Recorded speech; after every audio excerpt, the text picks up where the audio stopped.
The Women's March against Donald Trump and his inauguration is set to take place not only on Inauguration Day, but also the Saturday after.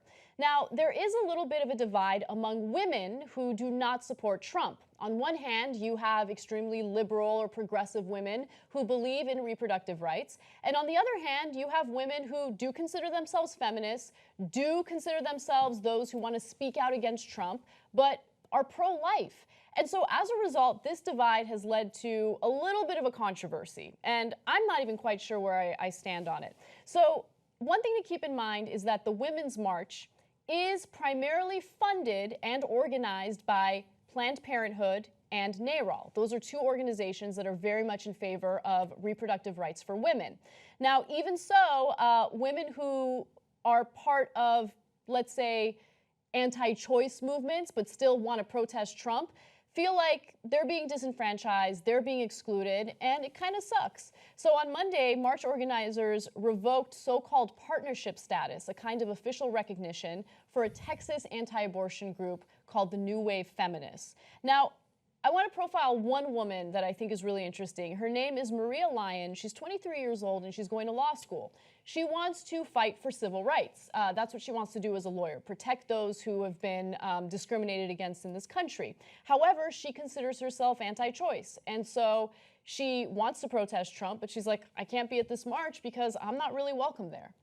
Mm-hmm. Yeah. I don't think it's that close a question. Now, that's like my opinion, man. And if you're, NARAL, you get to have your own opinion, and this is one of the issues that, of course, is so central to what you do that I can understand why they made this decision. Now, having said that, of course I'd let them march. Now, I totally disagree with their position. If they don't want to have an abortion, well, God bless, that's what freedom is for. You make that choice. But you don't get to tell me what to do with my body, and I'm agnostic, so I don't care what your religious beliefs are at all. It's not science. And besides which, as I've said 1,000 times, God is pro-abortion.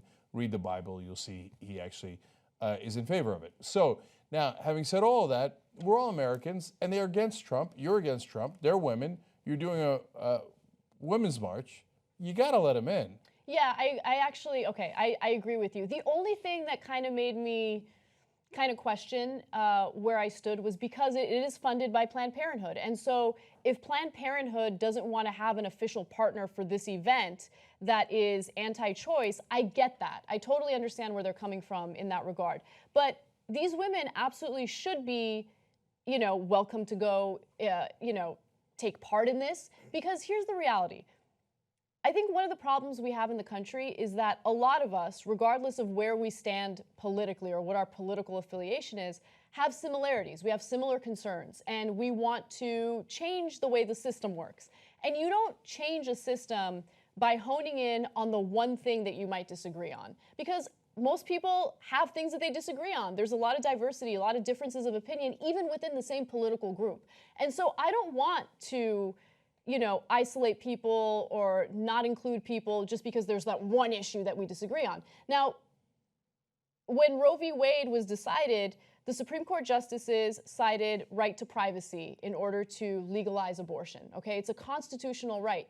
And I also think exercising your First Amendment is a constitutional right. Now, I know we're not talking about the government going after these people and telling them that they can't be political, but I think that we should still value someone's free speech and have them take part in something where there are a lot of similarities between the two groups. If somebody wants to vote with you or support you, you might want to just say yes. And so, look, I know that it's not an easy line to draw, and I'll tell you why. So, look, if we're having a disagreement over should the tax rate for the top income bracket be 35% or 39%, nobody's going to go to war over that. Like, we can have hearty disagreement, but you're not going to say that affects my identity in some way, or I can't stand you, right? But what if the women were alt-right and they were white supremacists? And they're like, we'd like to march, we're women, we're against Trump because we don't want him to grab our genitals, but we hate black people. Didn't you let him march? It's hard, I get it, it's right? hard. And then they say, well, look, I'm with you. I can't stand Trump. I want to be in your tent. Just don't put me next to the Latinos because I can't stand those, right? And fill in the blank. Or, you get it. That's a very difficult question.